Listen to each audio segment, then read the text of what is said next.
But everybody just kind of quit talking about her, and it was just like, sweet little Letha, beautiful child, just lovable, loved her to death. And, she's just gone, and nobody don't ever really know what happened. So. Yeah, she loved my mom. I know she loved my mom, man. I mean, they were close, and, it was, always Aunt Beverly this and Aunt Beverly that, and, Aunt Beverly's my mama, and, Warning. The podcast you're about to listen to may contain graphic descriptions of violent assaults, murder, and adult language. Listener discretion is advised. Who Killed Letha? With Beverly, Gumm, and Patches Rutherford, Part 2 of 2.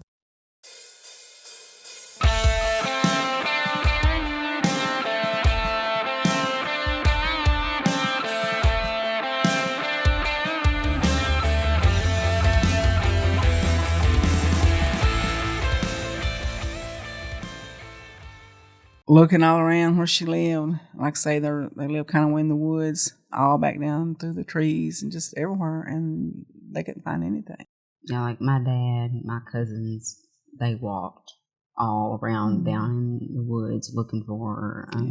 Went around and asked people, everybody that they thought that, she might know, or anybody that she was friends with, her friends. I mean, like, everybody looked, because everybody liked her. I mean, she had literally zero enemies. Everybody loved her. So I guess you all were just kind of like, it's been nearly 4 months. Mm-hmm. We just aren't going to find her. Yeah. Right. And then I think, we all think she was moved. We think she was somewhere. Even the police said that when they found her, it looked like she was kind of like in a fetal position, like she'd been either in a trunk of a car or something, humped up. Mm.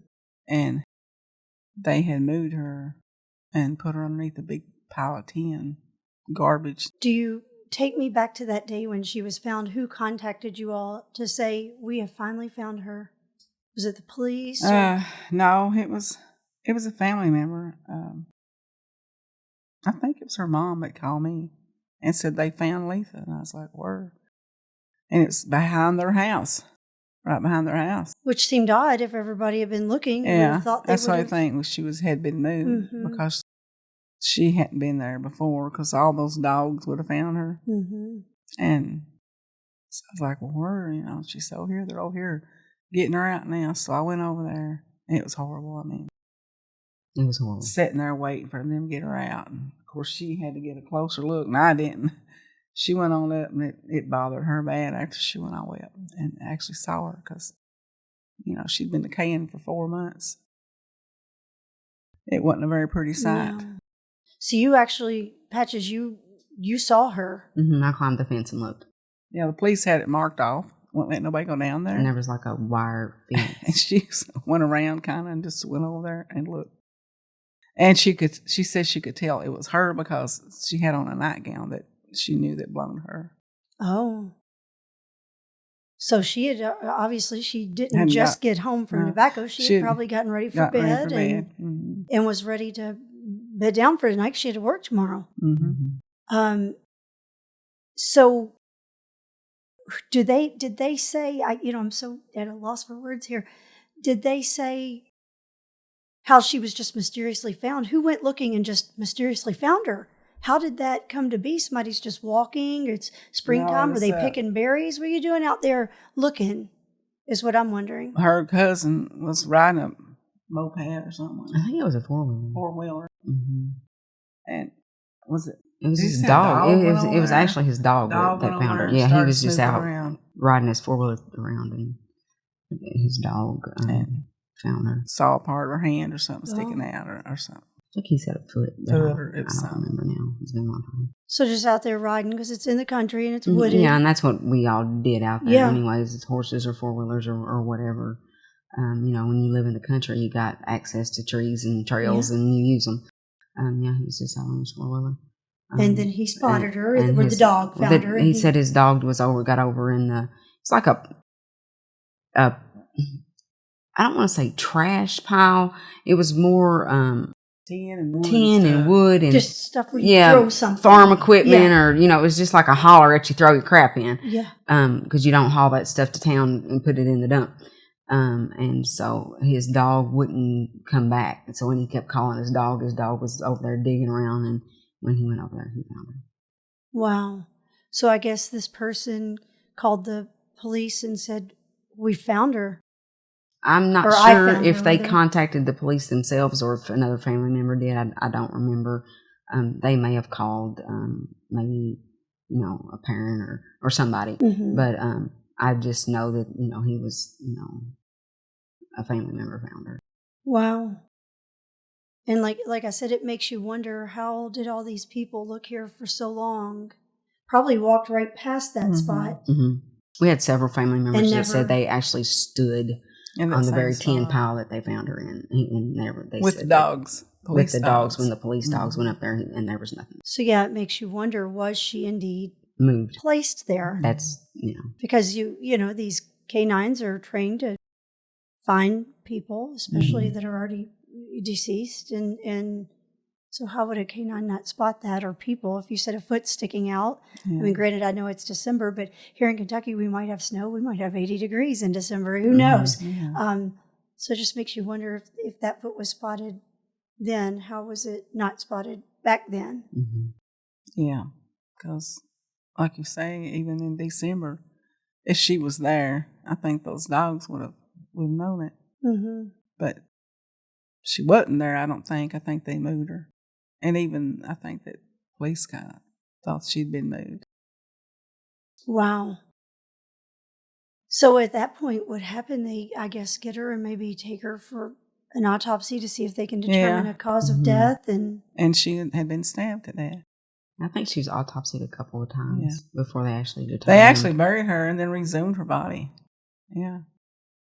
After they buried her, it's a couple years later, they resumed her body and looked for more evidence. And what do you think they did that for? Just to see if there was an additional cause of death, or just strictly for more evidence? I guess. I mean, yeah, I think it had kind of become a cold case, and then there was little attention to it, and somebody had picked it back up, and I don't think like the first autopsy revealed a lot of information, and so they had decided to autopsy her again, and so, just to kind of get like maybe a better picture of, what had happened. Mm-hmm. And that second autopsy, I believe, is when they determined that there were I think they said there were like knife marks or something on her bones. So, and they kind of said that everyone who had stabbed her had done it from behind, like they'd come up behind her. Oh, wow. And they found the knife. And I think they did? Yeah, and I think it was her knife. The one that was missing out of her purse. Mm-hmm. Where was the knife found? I can't really remember where they said they found it. Was it in the house or was it? I think they found the knife. Somewhere? I don't remember. I know they found it on the property, but I don't remember if it was in the house or outside. Yeah. But they did find the knife on the property. Had there been signs in the house of any trauma or signs of a struggle or blood? They wouldn't let us go in the room that where she had slept and stayed. They had it off with those yellow ribbons they used. They kept it sealed off. They kept it. So when they took it down, did her brother say that room was a mess? I don't think that he never said anything really about the room. I don't think there was any evidence. I don't think there was any evidence in the room that the room. I don't ever remember anybody saying that the room had been disturbed. Mm-mm. I'm just wondering where the stabbing took place, if there was evidence of that, or maybe she was taken off the property. But then you're saying if the knife was on the property, did they bring the knife back? There's so many unanswered questions. Yeah, I think they did it in the house. In the house. And maybe cleaned up or something. Yeah. Yeah, that's what I. So I guess her family, and we've talked to one of her friends. I guess the friend certainly had an idea. I'm wondering, does the family, without calling names, have you all, put your heads together and kind of come up with, we think this is what happened, or we think this is who did it? Of course. Yeah, we kind of have. And everybody kind of has the same general idea of the person. I think so. Of course, you have no proof. Right. So, what's anything without proof? That's right. It's nothing. There's, little things that have, like hindsight is 2020. Mm-hmm. I remember the day, so she would have been missing. That would have been her first day missing. Obviously, we didn't know she was missing yet. I had went to the house with my dad. They were all chicken fighters. That's what they did. That was their pastime. And when me and Dad got there, and I don't even remember why we went. It might have been to cut more wood. Probably cut more wood. But I went up there with my dad, and there was a couple of guys there, and there was a barrel out in the yard in the front. It's the backyard, but it was kind of like the front yard because that was all the door. We used their back door like a front door, so technically it would have been the backyard. There was a big barrel there, and it was full of like bloody sheets. And I looked over and I said, "Man, y'all been trimming chickens?" Because that's what chicken fighters do when their stags get up to a certain age. They cut their comb off and all the little hangly bits that other roosters can grab onto. And I said, "Y'all been cutting chickens?" And they were like, "Yeah." And I was like, "Oh." And me and my dad just went on about our day. Nothing, never thought a thing about it. Not a thing. Wow. Now, do you know if her bed sheet was missing off of her bed? We don't know.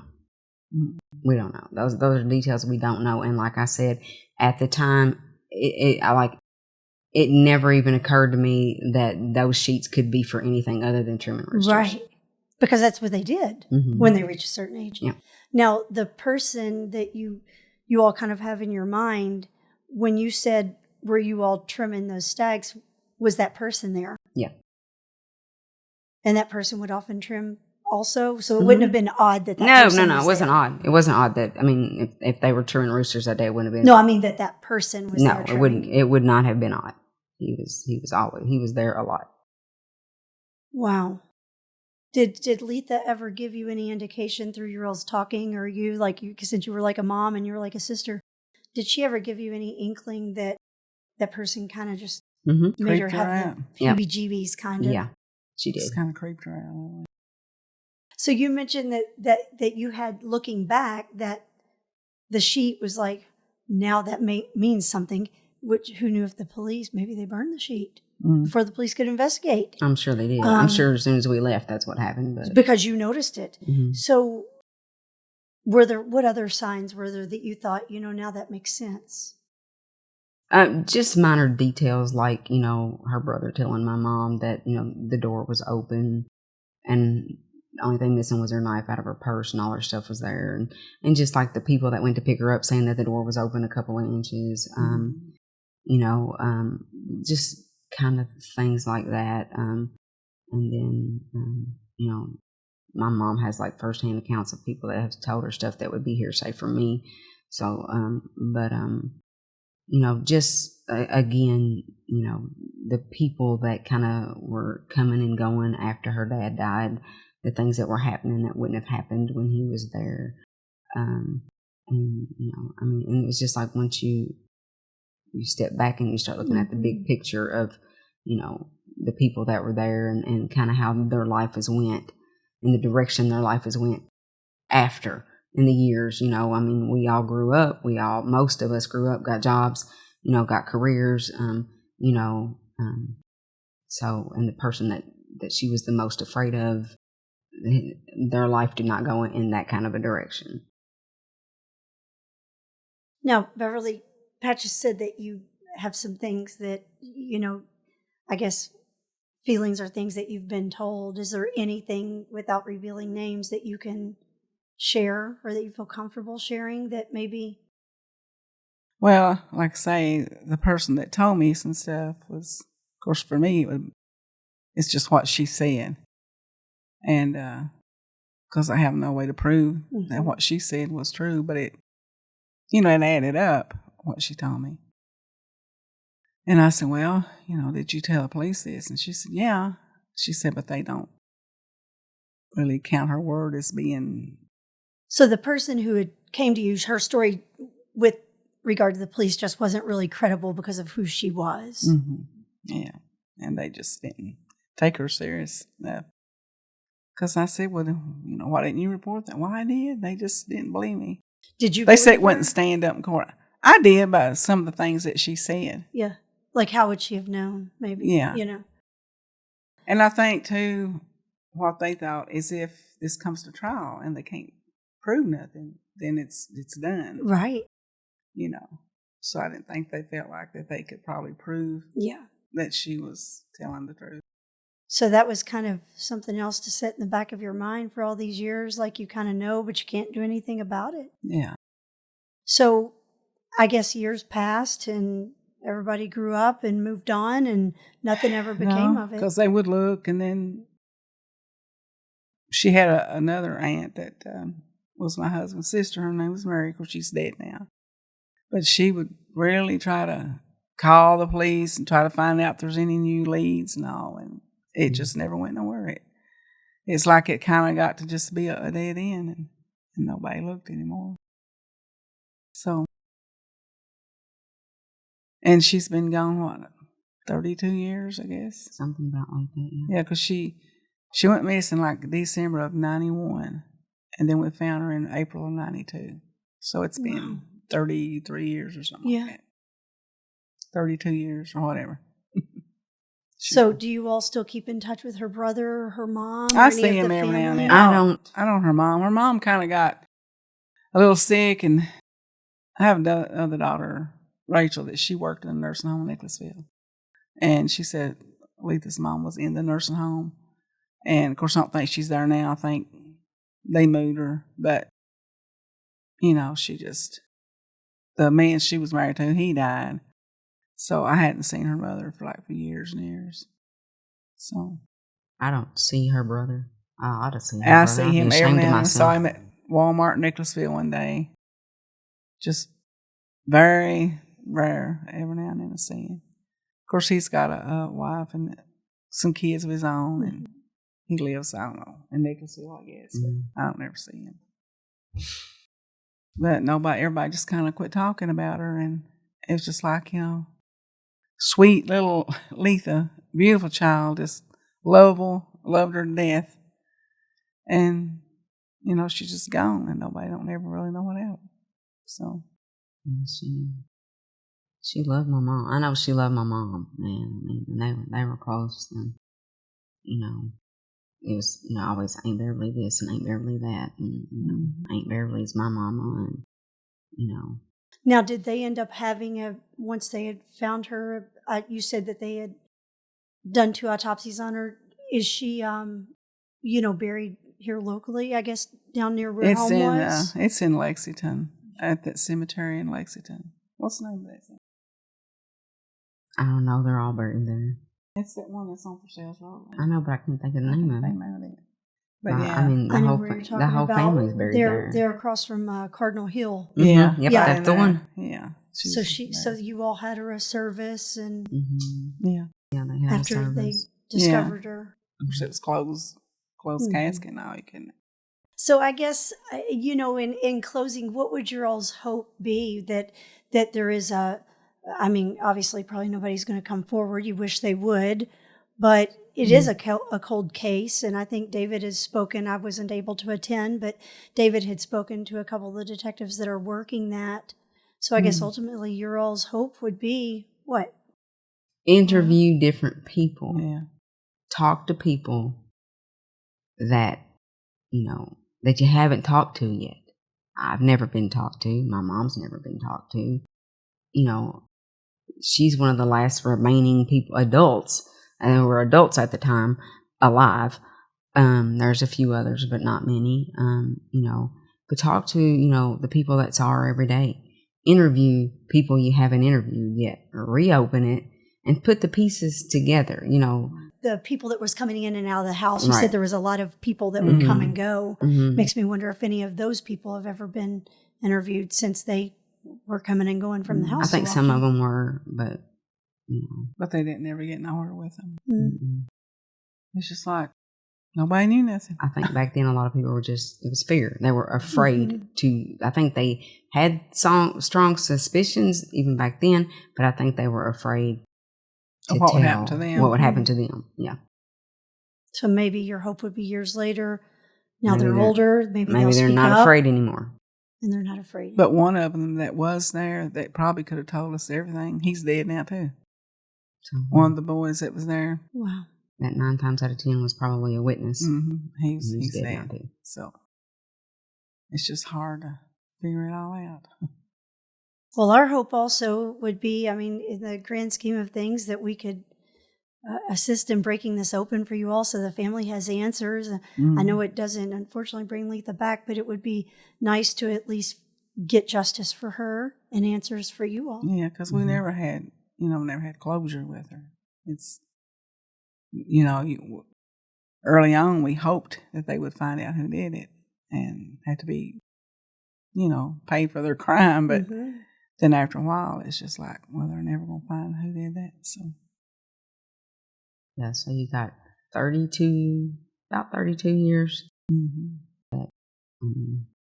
She's been dead 32 years, and 32 she years was 18 they've done what they wanted to. So she's been dead longer than she lived. Yeah. Mm-hmm.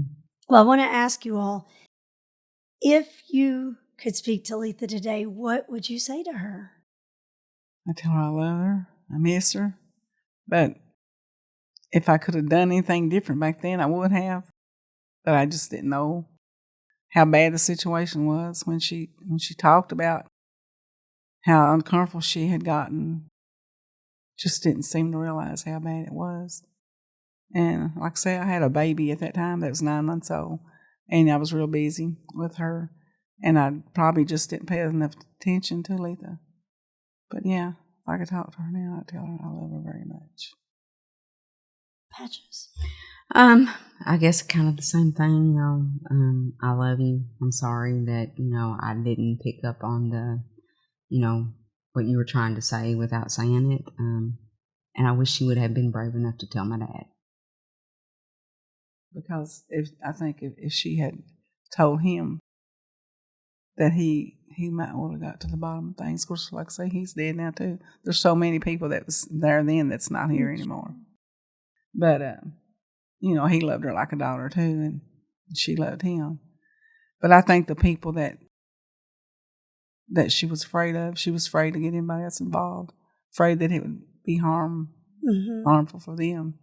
And I think that's why a lot of people that might have knew something wouldn't really say nothing because they feared for their own life. So. Well, I hope that somehow, some way, we get some answers for you all and for Letha, and we really appreciate you all taking your time to speak with us. I know it's not ever easy to peel those layers off and reopen those wounds, but thank you so much, Beverly and Patches, for sharing Letha's story, and I hope somebody somewhere comes forward, or maybe a new interview, like you said, Patches, can take place and shed some light with these new detectives that have taken over, and hopefully we'll get some answers for your family. I hope so. Yeah, thank you. Thank you all Thank so you. much. Thank you very much. Mm-hmm. The Murder Police podcast is hosted by Wendy and David Lyons and was created to honor the lives of crime victims, so their names are never forgotten. It is produced, recorded, and edited by David Lyons. The Murder Police podcast can be found on your favorite Apple or Android podcast platform, as well as at murderpolicepodcast.com, where you will find show notes, transcripts, information about our presenters, and a link to the official Murder Police Podcast merch store, where you can purchase a huge variety of Murder Police Podcast swag. We are also on Facebook, Instagram, and YouTube, which is closed caption for those that are hearing impaired. Just search for the Murder Police Podcast and you will find us. If you have enjoyed this podcast, please subscribe for more and give us 5 stars and a written review on Apple Podcasts or wherever you download your podcasts. Make sure you set your player to automatically download new episodes so you get the new ones as soon as they drop. And please tell your friends. Lock it down, Judy.